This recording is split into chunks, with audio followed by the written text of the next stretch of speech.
Hello, my name is Makasy. Hopefully you've seen the previous video regarding these beautiful Rick Owens StrayTukay inflatable latex boots. In today's video, we will tackle topics such as wearability, construction, who made it, what Rick and StrayTukay has to say about these boots, prices, detail, my opinion, show you some cool outfits throughout, and many more topics will be touched upon. Everything is timestamped, skip around, scroll on Grindr, enjoy your time, use this as a background music. I was actually bored 3 to 4 weeks back and I decided to test my luck by trying to email Rick Owens press to see if I can get a loan of these boots to review. My friend then showed me one of the people working in PR at Rick, so I emailed them too. Neither of them answered as expected. I'm still far too small. One day we will get to a time where brands and retailers will be begging and paying me to review one of their products. We will get there, and when we do, I will give away 50 to 70% of the items that are sent to me. That is a promise from me that I will not keep. First, let's talk runway. These came out in the Fall/Winter 24 Porterville collection. Here's what Rick has to say about the collection.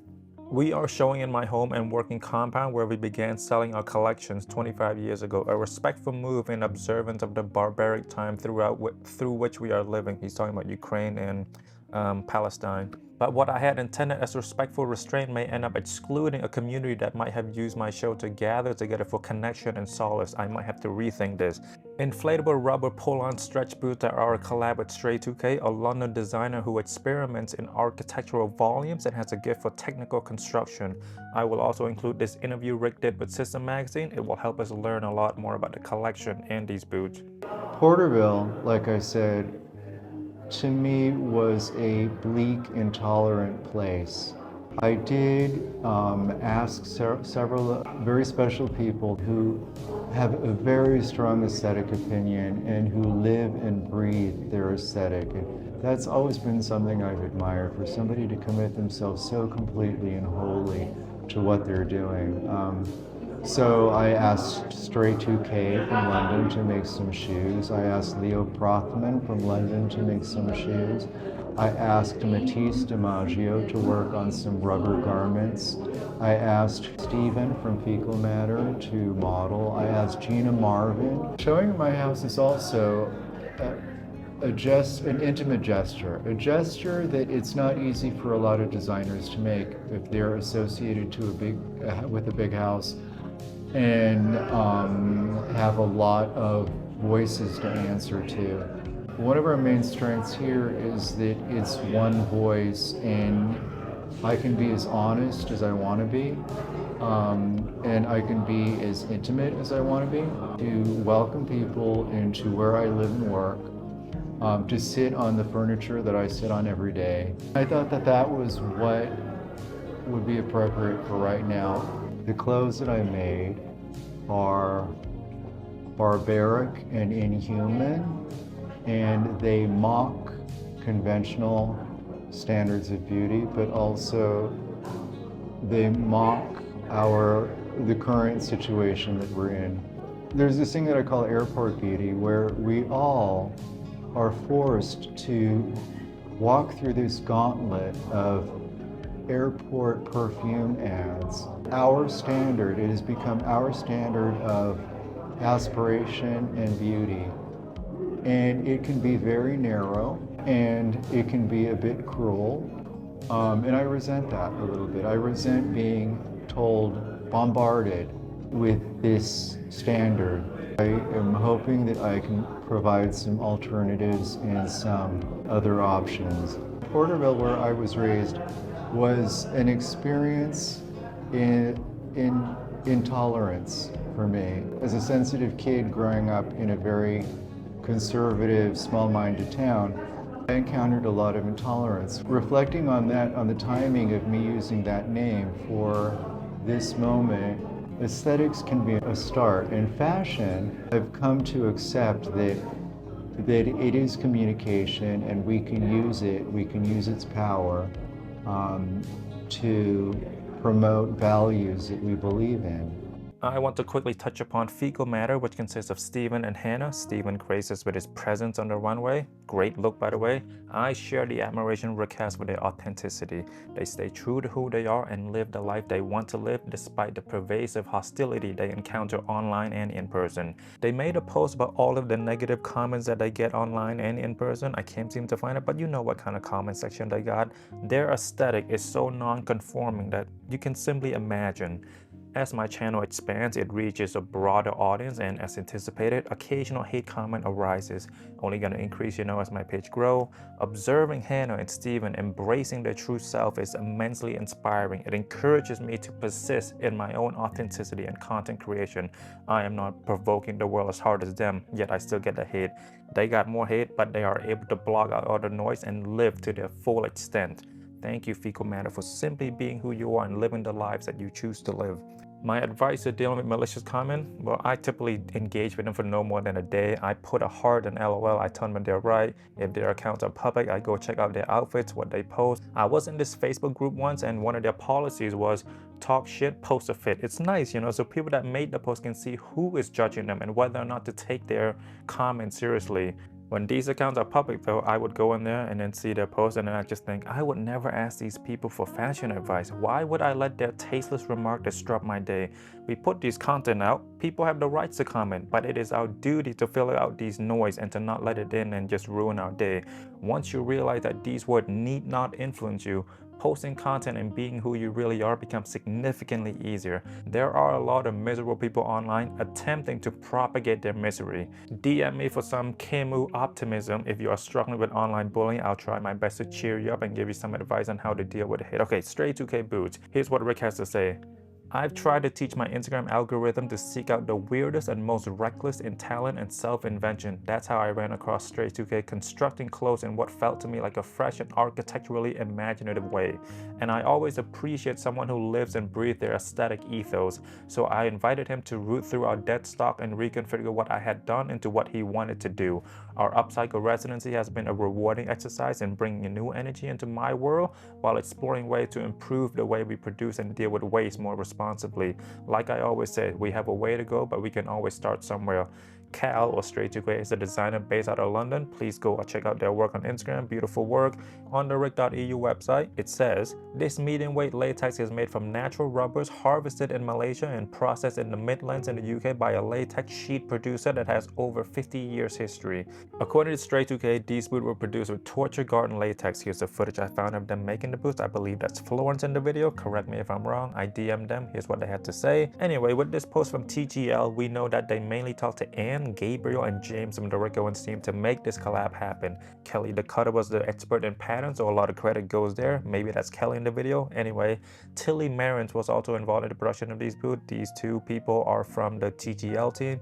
I love Rick and he deserves all of the praises and more, but there are a lot of people behind the scenes that made these happen. They deserve the spotlight too. Please Google them, check out their amazing work. If they are selling something, consider buying it. 47 looks in total, 37 of the looks featured these inflatable boots. Rick and the whole team knew what they got and made them a centerpiece of the collection. There are a lot of beautiful items in the collection, like the horse leather jacket made in Japan, the jumpsuit made from heavyweight felt that are made from the longest alpaca fibers on a silk warp, the 13-ounce Japanese denim, this beautiful heat-on jumpsuit made from 1.5mm thick calf leather, their ongoing collab with Bonotto, which is a textile mill founded in 1912 in Veneto, Italy, the blown-up Geo basket that I kind of want. It's a great collection, but the StrayTukay boots will be what this collection is known for. Shape-wise, these boots are part of the progression from past collections. Thigh-high boots are nothing new to Rick, has made them for so long. Let's look at the Kiss boots for reference. Started here in Larry, and then we got the grill, the bevel, we got the cowboy version. They progressively got higher and higher. Once we got to the highest it could be, we then progressively got wider and wider. In the Hollywood collection, we see these boots, which are just the less inflatable version of the StrayTukay, but with the Kiss heels, but also more wearable. There are 3 versions of these boots in various colors you can see throughout the runway. We have the inflatable latex one, they look like this without the air. We have the snakeskin version, which has a down and feather filling in there, so they will look like this all the time. They have the slim 2K as well. This is the most wearable, but it's not as bombastic as the original that we got features in today's video. On the StrayTukay, we got the crazy long warning. On the slim, you don't, so they're meant to be worn out and about. I had considered the snakeskin because it's more durable. I never considered slim 2K. The fun is with the inflation. I had come up with a few questions to ask StrayTukay, but they never answered my DM, which is fine. You know, I'm not a big creator. Here's the question if you were curious. This segment, simply my opinion, I believe what is underneath all of the latex are these cowboy boots. If you look closely, you can kind of make out the shape. I wasn't able to capture that well, but you can feel the shape with your hands. The interior footage should help further my case of the cowboy's boot being under. Okay, so right here, you can see where the leather of the interior boots start, and then you see the side panels of the Chelsea elasticized materials. At the bottom, you get the StrayTukay edge Rick Owens insoles, which is a nice touch. I imagine Cal must have been super happy when he saw this. Rick doesn't do a lot of collab. You get the suede on the back here for stabilization, normal boot stuff, blah, blah, blah, blah, blah. In the Rick.eu listing, I think Rick should have added a photo of the cowboy boots to let us know that, you know, the cowboy boots are underneath these boots, or simply tell us in the description. That would have made the buyer more enticed, you know, to purchase these products. But then it's also kind of bad because then some people might say, oh, it's just these boots, but with latex. Price points are so different, blah, blah, blah, blah, blah. Anyway, I'm sure the team at Rick had a reason for doing things the way they did. Then you have the team at TTL sewing the latex onto the cowboy boots, and we got the StrayTukay inflatable boots. For the regular consumer, think Tom Sachs Mars Yard overshoes. You kind of saw the unboxing already, but I want to show you close-up shots of these pumps. They're pretty cool, but fairly ineffective. It takes forever. By the mouth, they're so much faster. This clip you're watching, 8 to 10 times faster than normal, and it's still slower than by mouth. There's a reason why I'm bending down to blow it. I understand I shouldn't blow it in with my mouth because, you know, you're getting moisture in there and it could deteriorate the latex faster, but it's a lot easier. Latex, thigh length or knee length boots. You probably want to know how long it takes and what it feels like to put these boots on. It takes me roughly 4 minutes to put them on. The toughest part is this thin latex material alone on top, this part right here. I don't have the skinniest of legs, so it's a bit tougher. They even recommend I lube up my leg or powder them up. That would have definitely helped, but I didn't know if I was returning them or not. After you get to the leather lining, it's a bit smoother to go down. I wore it 3 times and it surprised me every time at how high these boots are and how much longer I gotta go in order to reach the sole of the boots. The latex on the upper, I have to slowly let it up, otherwise it would burn my skin. These are thick latex. Think putting on 34 of those latex gloves. Thigh-high socks would have helped the boots go up much faster, but I unfortunately am not an anime Japanese girl going to school to see her crush walk by her while admiring them from 5 different angles. If we skip ahead a bit and then pause here, I literally gave up for a few seconds because it was super tiring. Honestly, these boots look great without the air. They're pretty much these cargo wedge with the latex instead of the leather. I really wish they could have found a way to use leather. And then these boots have looked great and wearable with and without the air. Leather would have been just so good, maybe next season or something. Wearing it without air feels super dangerous. You see the length of the one and you know how flimsy latex can be, so try not to do it as much, you know. Using my mouth, it takes roughly 40 seconds for the first pair. Tie the knot so the air doesn't come out, and then we start working on the second. It's a bit trickier because you don't want to put too much pressure on the blown up one. You know, tension is high. I believe I did it to about 90% mark. You can see this line here is still here. If you blow up to 100%, this line would disappear. I would have loved this latex part to be soft lamb leather. It would have felt more luxurious, more comfortable, and more durable. Oh, I forgot. I only pull it up to my knees. I could pull it up higher to my thighs. However, I didn't have powder or lube, and my legs are not the skinniest. Latex, they're fairly stretchy. I was so scared about punching a hole in the latex, and when I gathered them together, the tension increases exponentially. I try to grab it by the boots portion. With regard to deflating it and taking the boots off, roughly 5 minutes. I untied the knot, let some of the air out. Now the toughest part, the latex alone on the upper. It's a bit painful because your skin is sticking to the latex, so I fold the inside out a bit and crunch them up together, a bit like putting on socks, just faster and easier. I then grab the wedge and slowly take it off. Still gotta be super careful because, you know, all of the exterior are latex. You don't want to put a hole in there and then the air won't go in anymore. It is a lot easier to take it off than to put it on. The taking off process is only long because of the deflating aspect. You gotta hold the valve open, expose this little glue down part so the valve is 3-dimensional and the air can come up much faster. Once again, you do get tired from it and it's a bit claustrophobic. After that, slowly ease it out and then it's completely off and your legs finally get some air again. Oh, you also get the mark marking. You also get some markings on this part of your legs here because of the tight latex. One more thing about high rise. Once blown up, you either gotta wear shorts or these jumpsuit with the exposed hem to accommodate. Otherwise, it will not look good or even humanly possible to wear.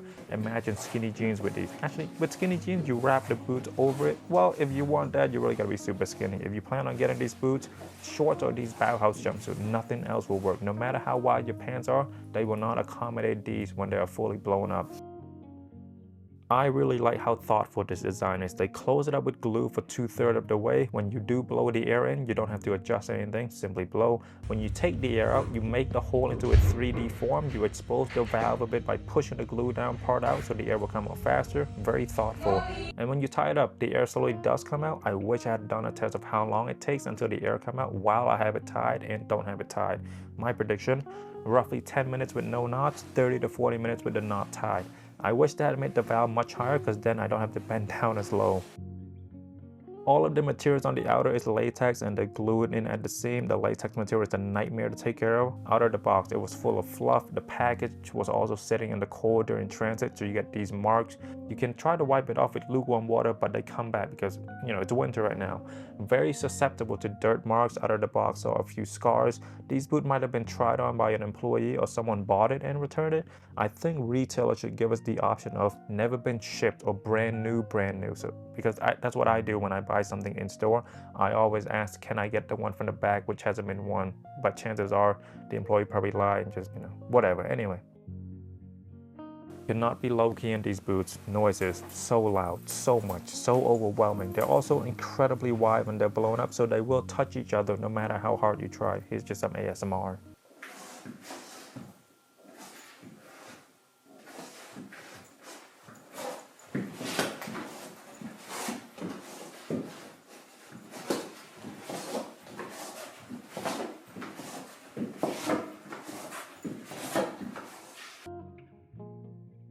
I really love these creases on the front and the back. They make the boots look a bit more special. Otherwise, it's just a plain smooth surface. These creases give the boots a bit of texture. When you run your hand through them, you sense the creases, which is nice. I like tactile fabric. It reminds me a bit of this Nike Yeezy 2 with the back. Often overlooked, but I really think these boots would be so different and worse looking without the sharp toes. They make them a bit more sculptural. When you walk, the pointy toe are constantly making contact with the ground heads on. It's super scary because one wrong pebble, it could pop this bitch out, you know? And these guys did the shoot on the sand. They might have popped some boots. Yes, heavy latex, but still latex. Since there's air in there, the boots are pretty alive. You see the bounces because the air is slowly traveling throughout the boots, and of course the pointy toe come alive as you walk, hitting the ground, disappear, reappear as you step forward. You also hit the left and the right, so there's this aspect. There's a lot of, it's really fun to wear these boots, but it makes you super conscious. 12 cm concealed wedge, 6.5 cm rise. Top stitch seam arching over the front foot, feature a slanting platform and thick sole with a square toe. The soles are made from thermoplastic rubber, same material as the Geo basket. The edge seems to be stacked leather, but on the cowboy boots it's not stacked leather, but rather just a block of leather, or maybe it's completely 100% thermoplastic rubber, but it feels like stacked leather like my Kiss boots. I don't think it's a carbon copy with regard to material to the cowboys. A bit of a guessing game because we can't cut this up. 65mm is really high and they're so slim. This is why I nearly fell here. I thought they would have been more comfortable than my Kiss boot, but they're actually not as comfortable. 20 minutes of wear, I was already, uncomfortable. This could also be due to the wrong size that I got. We'll talk about that later. And now let's read the warning together. It's super long, deservingly so though.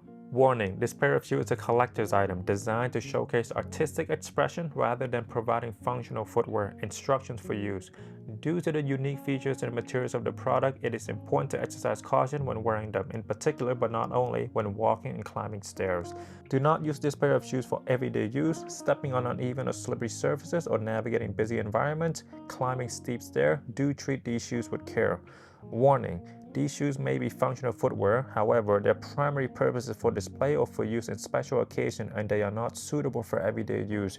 Material and construction prioritize aesthetic over comfort and durability. Therefore, a use other than intended for these shoes could lead to their rapid deterioration. We recommend treating them with care and limiting their use in demanding environment. Using these shoes improperly may cause damage to the user. This product is made from genuine latex. Keep away from sunlight as UV light causes latex to break down chemically, resulting in a loss in surface shine. Do not put in contact with any metal as this may stain the latex. Do not put in contact with any oils and use only specialized silicone spray or lubricants. Be careful when putting on your latex product. Take care with fingernails or any sharp and irregular edges that might damage the surface, and do pull gently. Use tensum powder or silicone lubricants on the inside of the product to enable you to enter more easily when tight.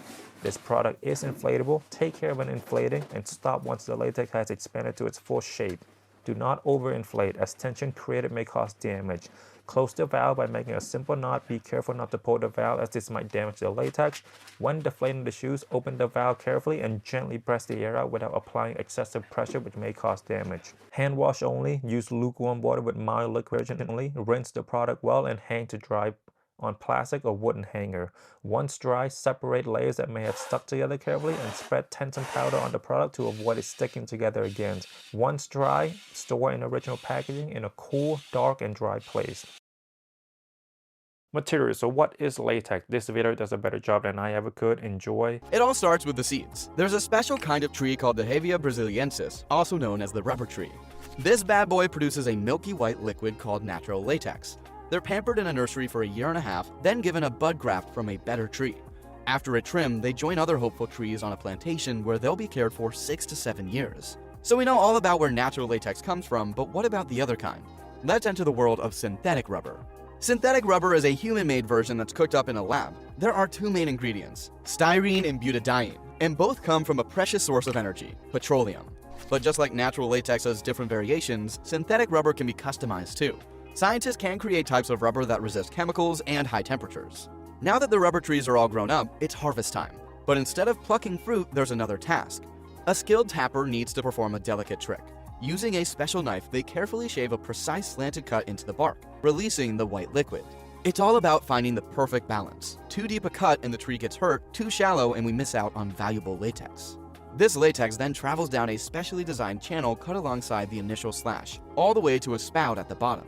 It flows right into a waiting cup for collection. But this isn't a one-and-done deal. Every other day, the tapper returns, wielding their special knife again. This time, they make a thin shaving right below the previous cut, creating a ladder-like pattern on the tree. As the trees reach a certain height, it's time to change it up. The other side of the tree gets tapped, giving the first side a chance to heal up. It's a bit of a slow process. Each tapping takes about 3 hours and yields less than a cup of latex. Remember, latex starts to solidify pretty quickly on its own. To keep it flowing freely for collection, the tappers add a special ingredient like ammonia to the cup. Finally, both the liquid and the collected clumps get whisked away to factories where the real transformation happens. Once collected, the latex sap begins its journey to become the useful latex products we know. First, it goes through a series of processing steps to remove impurities and prepare it for further treatment. It's strained to remove large particles. In some cases, it goes through centrifugation, a high-speed spinning process that separates the heavier rubber particles from the watery serum.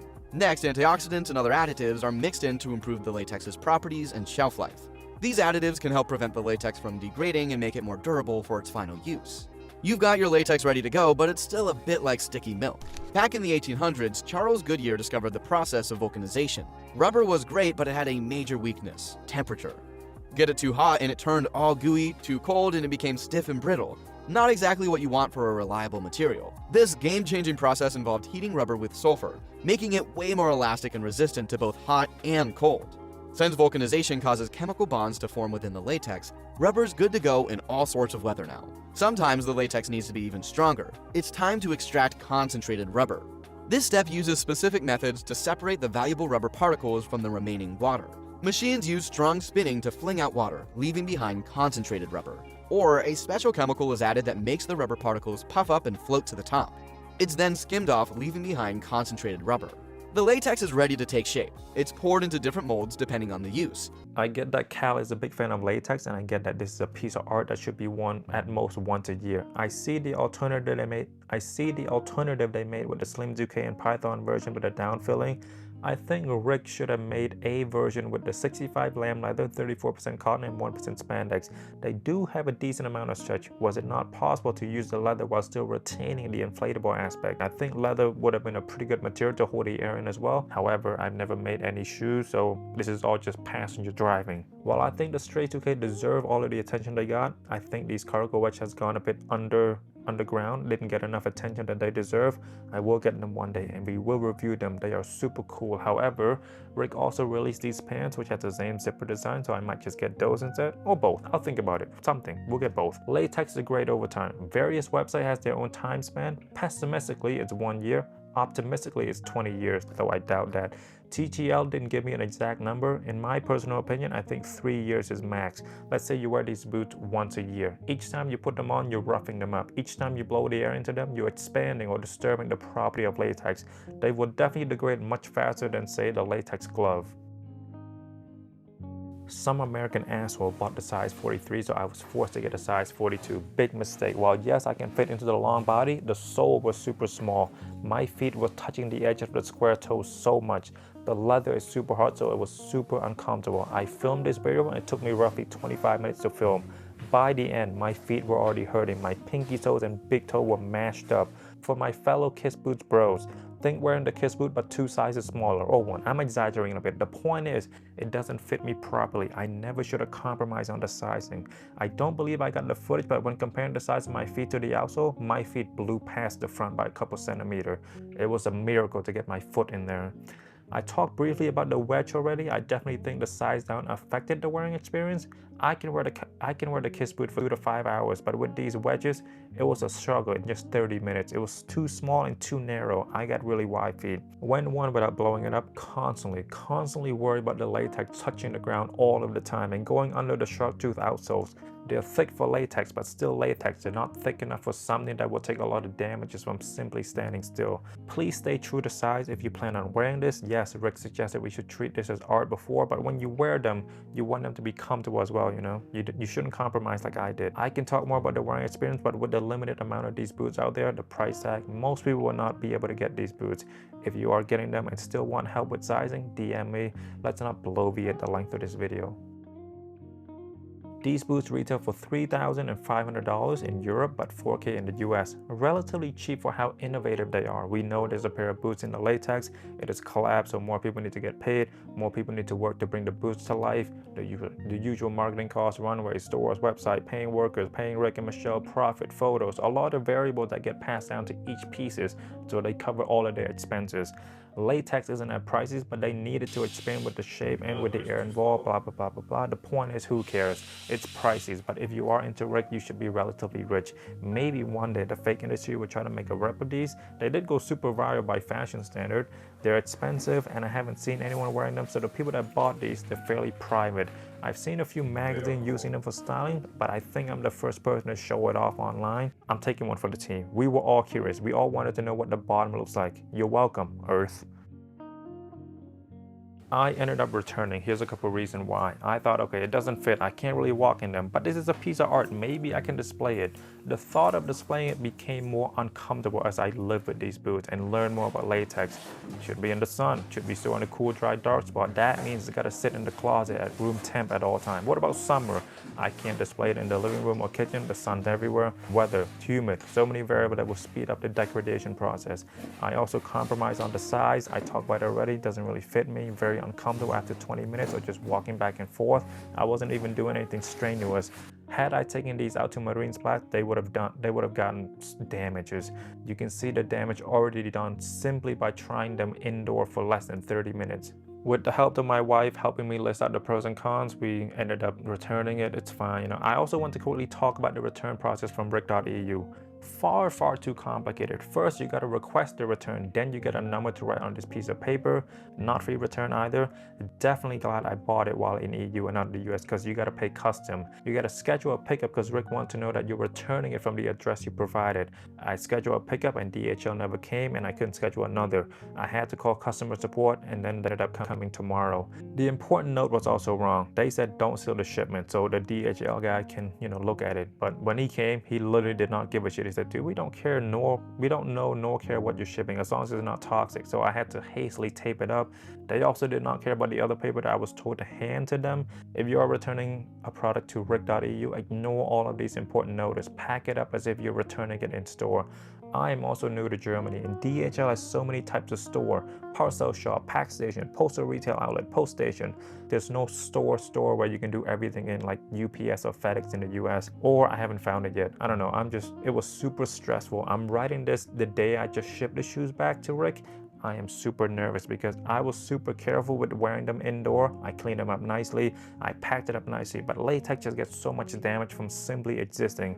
I hope they accept my return. If not, I'm down 2K. Well, not down 2K, but you know what I mean. Rick, please accept the return. I tried them on with care, did not step on any weird ground, did not climb any stair.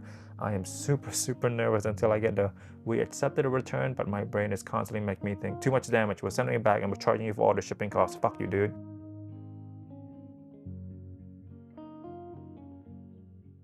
I knew I was going to return it, so I was super careful when I filmed the video you've been seeing. These boots never touch the outdoor. No, this does not count. I am on the porch, still solid, still smooth ground, controlled environment. Rick, please accept the return. All of the outfits I filmed was with the Bauhaus jumpsuit. If I had more time, I would have tried on with shorts, but I knew I shouldn't because I am planning on returning it.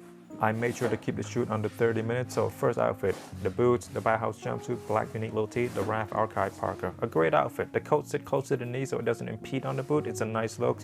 You guys think these guys will still call this outfit Grail feed? By the way, I took that as a compliment. I used to tag Grail in my fit pics in the hope of getting featured, but I never got featured. So Grail, if you're watching, please use one of my photos. I used to follow so many of those accounts that share fit pic, and I would tag all of them to try to get featured.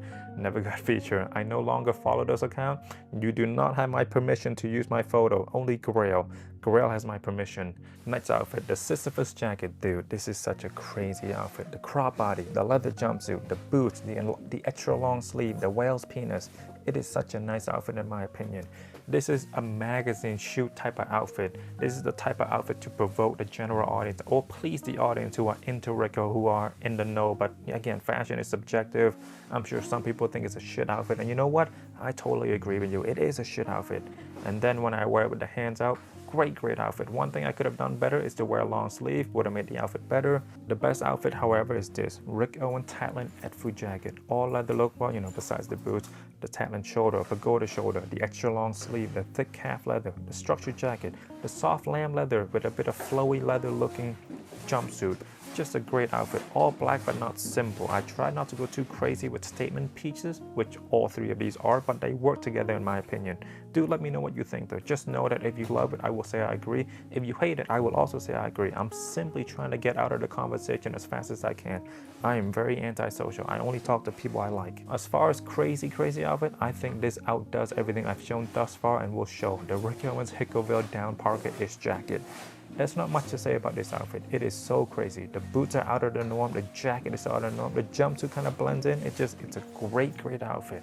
And now with the shirling with the built-in glove windbreaker, a great outfit. The subtle white shirling exposing through, the built-in glove standing on its own. The hood is a nice touch. I kind of have a complicated relationship with the hood of this jacket. The gloves are still too small, so I can't truly fit my hands in there comfortably. I don't really wear this jacket. I should. I would try to actively wear this jacket more. Now, so far, I've shown you all Rick fits, so you might think, of course, these will look good with the outfit because, Rick built it for Rick. They also look great with my Bodie Senior Court jacket. This crazy-ass colorful jacket kind of take away a bit of the attention from the StrayTukay boots. Not a lot, just a little. It's a great outfit in my opinion. I've been saying it's a great outfit to everything. I love wearing this Senior Court jacket. This particular one is designed by Bodie themselves. The next one is designed with my life in mind.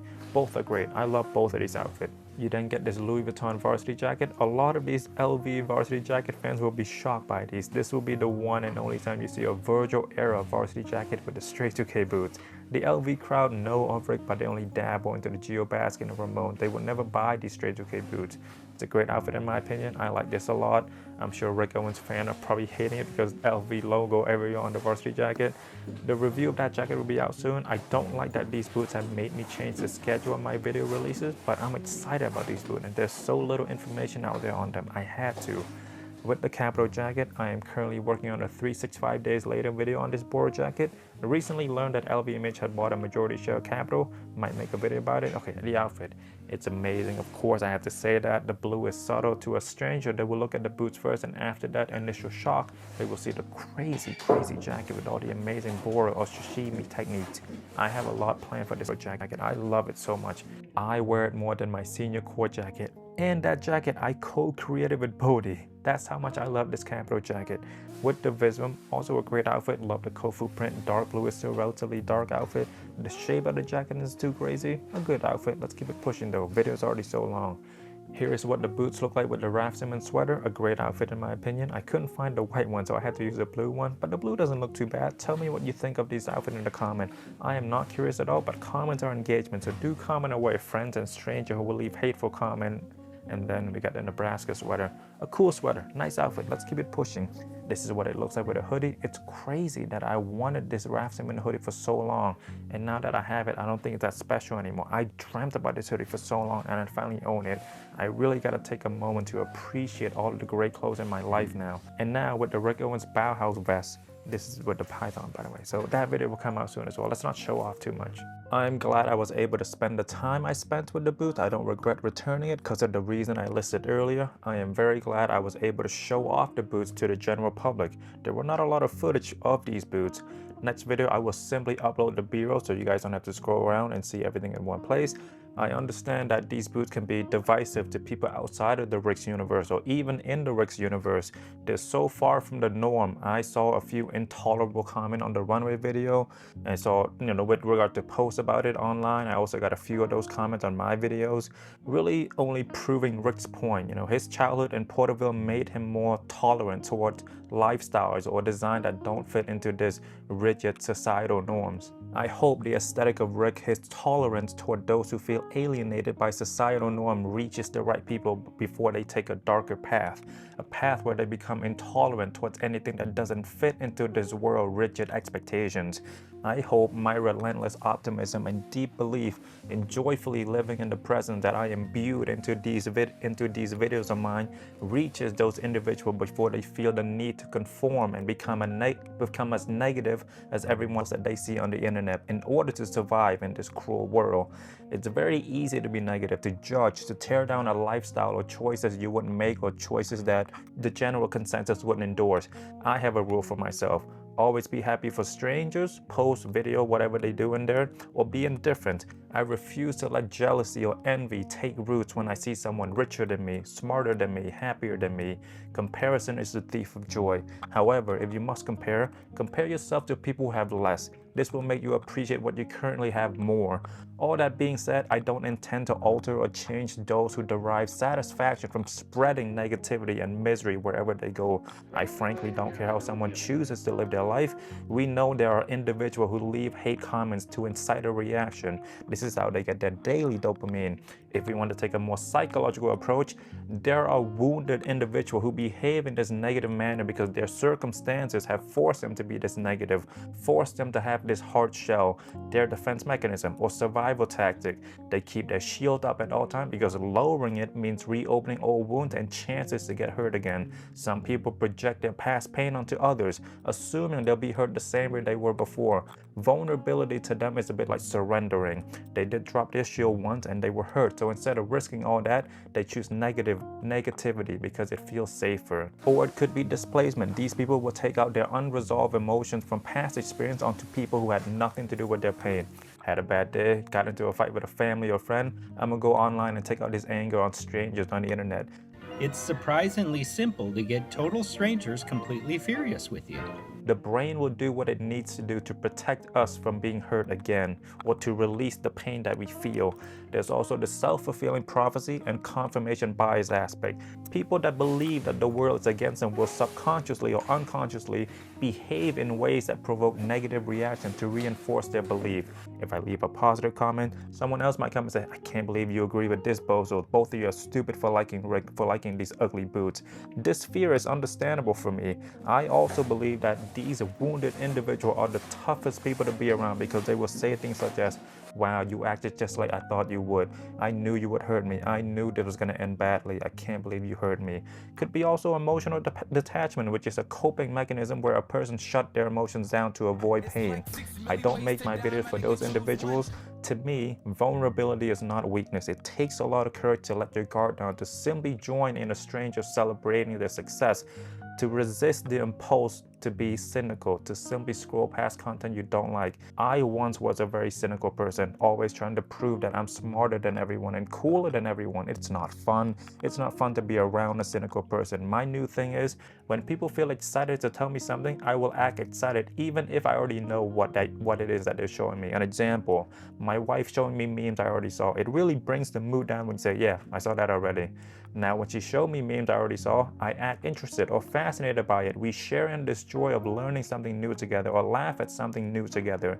They took the effort to show you these things. Why tear down a person's joy when it's much easier to uplift and to join in their happiness? This is now a video about bullying. My name is Makasy. See you next week. It would be way easier not to look like this. And there's a little bit of a satisfying feeling knowing that you're not ashamed of who you are.